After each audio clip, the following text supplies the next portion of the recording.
प्रिय छात्रों, मैंने अपने प्रीवियस वीडियो में आपको प्रेजेंट परफेक्ट टेंस के ब्रीफ यूज के बारे में बताया हुआ था।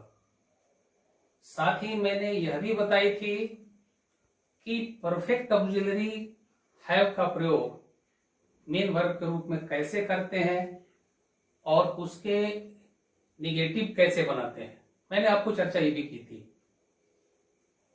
आगे हम परफेक्ट ऑक्सिलरी हैव के और यूजेस के बारे में आपको बता रहे हैं, आप देखेंगे। ये विषय जो है प्रेजेंट परफेक्ट, प्रेजेंट के परफेक्ट से ही जुड़ा हुआ है। Present perfect tense. मैंने आपको ये बताई थी कि प्रेजेंट के परफेक्ट के साथ हम वर्ब को उसके पास्ट पार्टिसिपल फॉर्म में यूज करते हैं। साथ ही यह भी बताया था कि प्रेजेंट के परफेक्ट में हम परफेक्ट ऑक्सिलरी हैव या हैज का प्रयोग करते हैं। हैव का प्रयोग कहां करना है, हैज का प्रयोग कहां करना है, इसकी चर्चा मैंने पहले ऑलरेडी कर दिया हुआ है। मैंने आपको ये बताई थी कि हैव का प्रयोग मेन वर्ब के रूप में भिन्न भिन्न अर्थों में हम करते हैं, जैसे possess, maintain, eat, drink, smoke, take, do, receive, cheat, to give birth to and so on. इन सारे अर्थों में हम हैव का प्रयोग मेन वर्ब के रूप में करते हैं। और इस संबंध में मैंने पहले आपको कुछ एग्जाम्पल ऑलरेडी दे दिया हुआ है, जो आप उस वीडियो में देखेंगे। अब आपको हम ये बता रहे हैं कि निगेटिव बनाने के लिए हम नो का भी प्रयोग कर सकते हैं और नॉट का भी प्रयोग कर सकते हैं, लेकिन हमने अपने प्रीवियस के वीडियो में सिर्फ नॉट का प्रयोग करके निगेटिव बनाया हुआ है या इंट्रोगेटिव बनाया हुआ है। लेकिन अब आप देखेंगे कि निगेटिव बनाने के लिए आप नॉट का भी प्रयोग कर सकते हैं और नो का भी प्रयोग कर सकते हैं, लेकिन जब परफेक्ट ऑक्सिलरी के साथ नो का प्रयोग करना हो और परफेक्ट ऑक्सिलरी का प्रयोग पोजीशन, ऑनरशिप या रिलेशन बताने के लिए हो, तो उस हालत में हम निगेटिव बनाने के लिए नो का भी प्रयोग निम्न प्रकार से कर सकते हैं। जैसे देखिए, आई हैव नो कार्ड। यहां मैंने नो का यूज कर दिया हुआ है, इसलिए कहीं आपको यह संदेह नहीं होना चाहिए कि नो और नॉट दोनों के ही प्रयोग जो है निगेटिव बनाने के लिए हम करते हैं। अब इसी को यदि नॉट का प्रयोग करके बनाना चाहेंगे तो ऐसे बनाएंगे, I do not have a car. मैंने यहां पे डू नॉट का प्रयोग किया हुआ है जब निगेटिव बनाना, क्योंकि यहां मैंने हैव का जो यूज किया हुआ है यहां मैंने हैव का प्रयोग मेंटेन या पोजेस के अर्थ में किया हुआ है। यहां मैंने मेंटेन और पोजेस जो मेन वर्ब के तौर पर है, इसी के अर्थ में यहां पे हमने हैव का प्रयोग किया हुआ है। इसलिए मेरे ख्याल से किसी भी वर्ब के साथ यदि हमें निगेटिव फ्रेम करना हो तो जो वर्ब अपने पहले फॉर्म में होगा उसके साथ निगेटिव फ्रेम करने के लिए हमें डू का प्रयोग करना है, क्योंकि वर्ब जब पहले फॉर्म में होगा तो undoubtedly it is of simple present.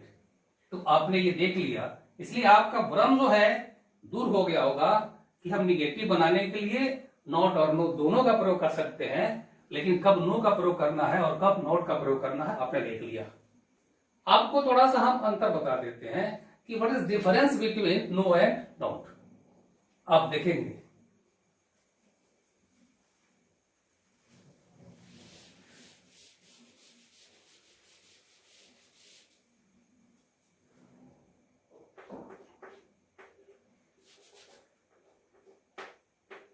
No,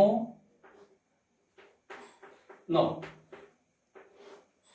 आपको लगता होगा कि दोनों ही जब निगेटिव को इंडिकेट करते हैं तो इनमें अंतर क्या है? अंतर है बेसिकली, क्या अंतर है आप देखिए। नो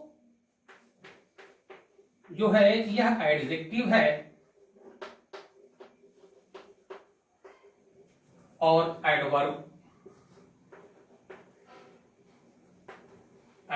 भी है। नो एडजेक्टिव और एडवर्ब दोनों है। नो एडजेक्टिव के तौर पर जब यूज करते हैं तो यह न्यूमरल एडजेक्टिव या क्वांटिटेटिव एडजेक्टिव दोनों के तौर पर यूज किया जाता है। मैंने जो एग्जांपल आपको दी थी, ऊपर के एग्जांपल जो मैंने दिया हुआ था, आई हैव नो कार, वहां पे हम नो का प्रयोग न्यूमरल एडजेक्टिव के तौर पर किए हुए थे। लेकिन अब देखिए जब क्वांटिटी के तौर पर करेंगे तब हम लिखेंगे शी हैज नो मिल्क। इस एग्जांपल में मैंने यहां पे नो का प्रयोग क्वांटिटेटिव एडजेक्टिव के तौर पर किया हुआ है, क्योंकि मिल्क जो है यह आपका अनकाउंटेबल नाउन है। अब आप एडवर्ब के तौर पर इसका यूज देख लें नो का।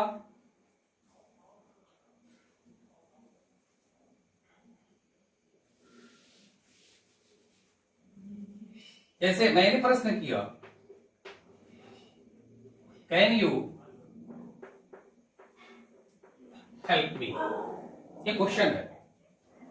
अगर इसका उत्तर नो में दिया हुआ है, नो आई कांट, तो यहां हमने नो का यूज जो है एज एन एडवर्ब के तौर पर किया हुआ है।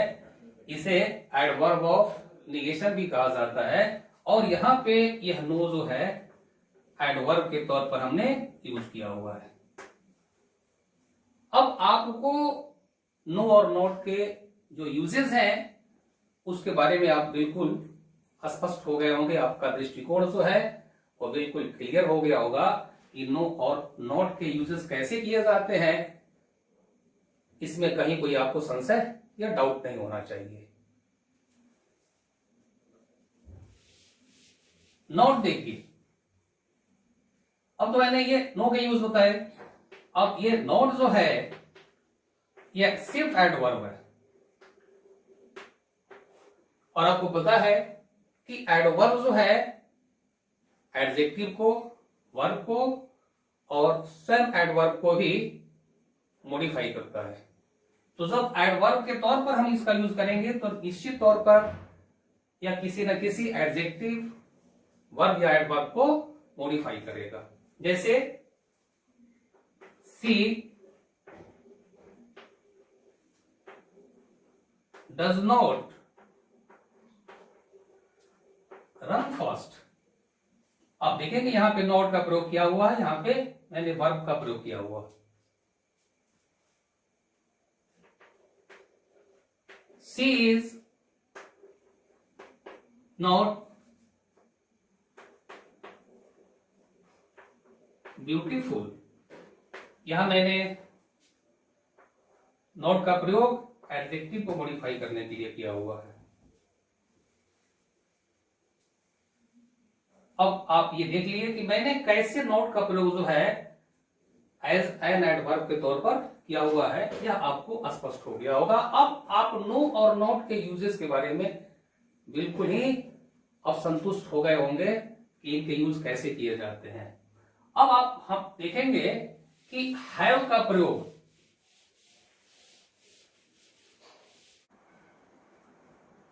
मैंने आपको पहले भी बता दिया हुआ है कि हैव या परफेक्ट ऑक्सिलरीज के तौर पर यूज किया जाता है, और हैव का प्रयोग हम प्रेजेंट के परफेक्ट में जब ऑक्सिलरी के तौर पर करते हैं तो इसके साथ जो वर्ब यूज किया जाता है वो अपने पास्ट पार्टिसिपल फॉर्म में प्रयोग किया जाता है।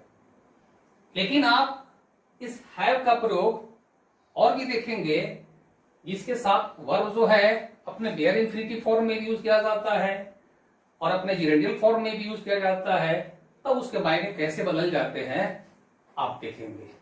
जैसे एग्जांपल देखिए आप, I will have him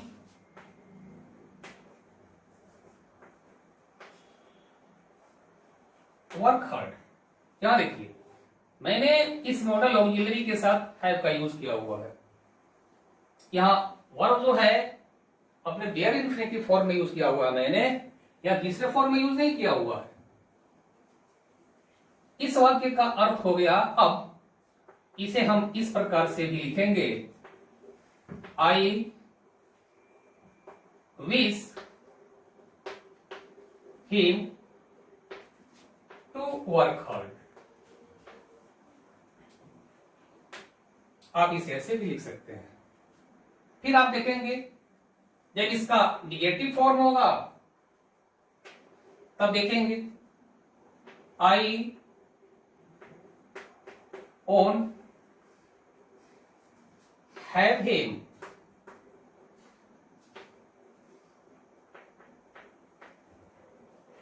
wasting time.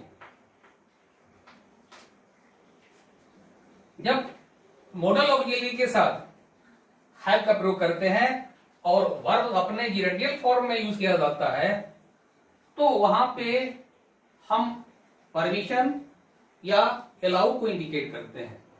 ऊपर में मैंने जो यूज किया हुआ है, यहां मैंने विश को, इच्छा को इंडिकेट किया हुआ है।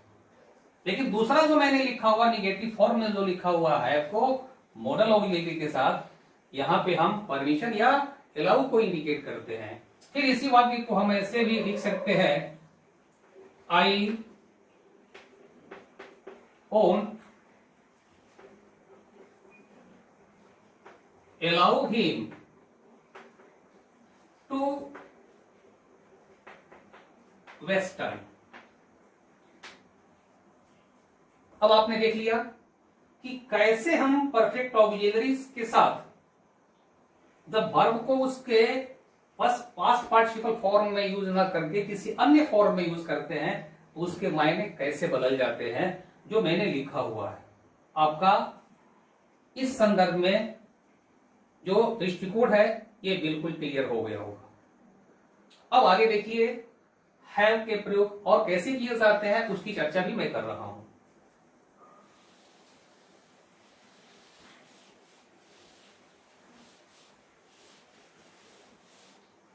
जैसे देखेंगे आप, सी हैज टू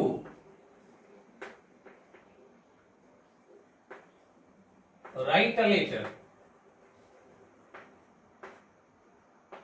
ये लिख दिया हमने। I have to go to Delhi. ये मैंने लिख दी।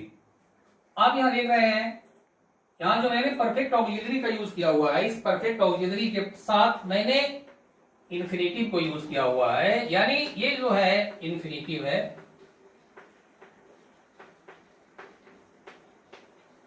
ऊपर में भी ये टू राइट, ये इन्फिनेटिव है।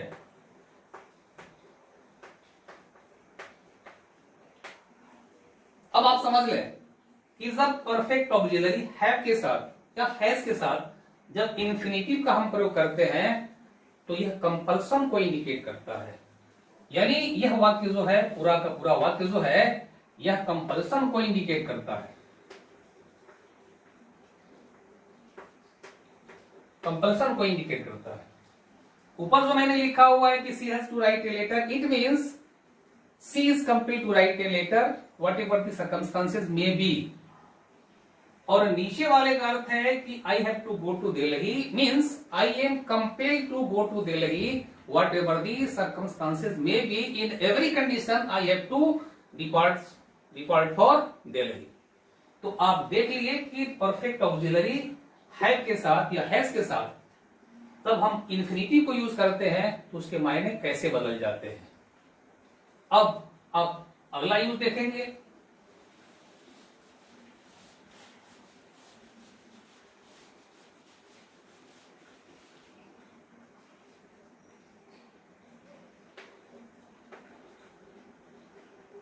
I have a letter written, या मैंने हैव का यूज कर दिया। फिर अब आप एक और एग्जांपल देखेंगे। I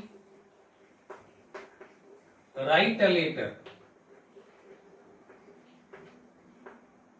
मैंने नीचे के एग्जांपल में जो लिखा हुआ है इसमें मैंने किसी perfect auxiliary such as has का प्रयोग मैंने नहीं किया हुआ है, लेकिन ऊपर में मैंने हैव का प्रयोग किया हुआ है और वर्ब जो है अपने पास्ट पार्टिसिपल फॉर्म में भी यूज किया हुआ है। आपको लगता होगा बहुत ऐसे भी छात्र हैं जो ये देखने के साथ कह देते हैं कि मुझे लिखा हुआ एक पत्र मिला। दैट इज रॉन्ग, गलत है, क्योंकि ये जो वाक्य लिखा हुआ है यह पॉजिटिव वर्ब के साथ बनाया गया है। यहां पे हैव का प्रयोग हमने पॉजिटिव वर्ब के तौर पर किया हुआ है, यानी पॉजिटिव वर्ब मींस प्रणर्थक क्रिया, और पॉजिटिव वर्ब में जो है subject does nothing but he or she inspire someone to do something for him or her. मतलब कि पॉजिटिव वर्ब में जो सब्जेक्ट है यह काम नहीं करता है, बल्कि यह दूसरे को काम करने के लिए प्रेरित करता है। तो ऊपर का जो मैंने वाक्य लिखा हुआ है, इस वाक्य का अर्थ यह हुआ कि मैं पत्र लिखवाता हूं। मैं स्वयं पत्र नहीं लिखता हूं, बल्कि मैं दूसरे से पत्र लिखवाता हूं। और यह वाक्य जो है यह सिंपल प्रेजेंट का हुआ। यह वाक्य जो है ये सिंपल प्रेजेंट का है। आप ये ध्यान रखेंगे, ये नहीं समझेंगे कि मैंने यहाँ पे हैव का प्रयोग कर दिया हुआ और वर्ब भी जो अपने पास्ट पार्टिसिपल फॉर्म में है तो या प्रेजेंट का परफेक्ट हो गया, दैट्स रॉन्ग, ये गलत है। नीचे का वाक्य मैं जो लिखा हूं, देखिए यहाँ पे आई राइट अ लेटर, मैंने लिखा हुआ है कि मैं पत्र लिखता हूं, या सिंपल प्रेजेंट का वाक्य है।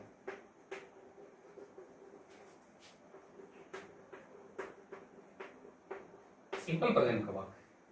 ऊपर वाले वाक्य को हम चाहे तो दूसरे तरीके से भी लिख सकते हैं, लेकिन उस हालत में हम परफेक्ट ऑक्सिलरी हैव का प्रयोग नहीं करते हैं। जैसे देख लीजिए, इसी वाक्य को हम किधर लिखना चाहें तो हम ऐसे भी लिख सकते हैं, I get a letter written, I get a letter written. यहां भी मैंने पॉजिटिव के तौर पर ही प्रयोग किया हुआ है।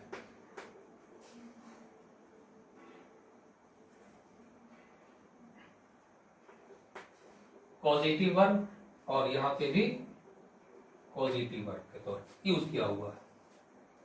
दोनों ही वाक्यों में ये I have a letter written or I get a letter written, दोनों ही वाक्यों में कोई अंतर नहीं है। और ये दोनों ही वाक्य जो है यह बता रहे हैं कि मैं पत्र लिखवाता हूं, और इसके टेंस के बारे में भी मैंने चर्चा कर दी है कि दोनों का सेम टेंस है, यानी सिंपल प्रेजेंट। ये जो एग्जांपल मैंने लिखा हुआ है ये वाक्य ये बताता है कि मैं पत्र लिखता हूं। इसलिए आप ध्यान में आ गया, आपको ये बात ध्यान में आ गई होगी कि हम कैसे परफेक्ट ऑक्सिलरी हैव का प्रयोग पॉजिटिव वर्ब के तौर पर भी करते हैं। अब आगे देखेंगे आप। अब आप देखेंगे कभी कभी आपको ऐसा भी वाक्य देखने को मिलता होगा,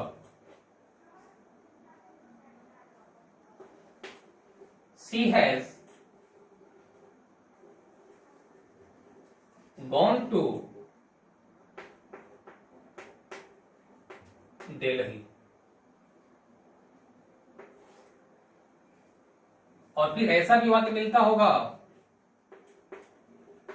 she has been to Delhi. या दूसरे वाक्य में मैंने हैज बीन का प्रयोग किया हुआ है और पहले वाले वाक्य में हैज गॉन का प्रयोग किया हुआ है। कुछ ऐसे लोग हैं जो ये कंफ्यूजन में पड़ जाते हैं कि जैसे ही वो बीन देखते हैं तो समझ लेते हैं कि यह प्रेजेंट का परफेक्ट कंटिन्यूअस हो गया, लेकिन यह ऐसा है नहीं, गलत है।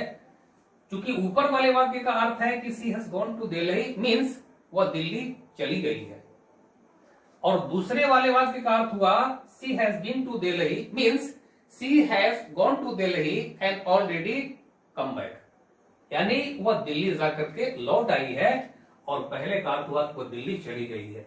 इसलिए आप ये ध्यान रखें, जब ये वर्ब को तीसरे फॉर्म में यूज करते हैं और जब ये परफेक्ट ऑक्सिलरी के साथ जब बीन का प्रयोग करते हैं तो इनके अर्थ में क्या अंतर होता है ये आपको स्पष्ट हो गया होगा।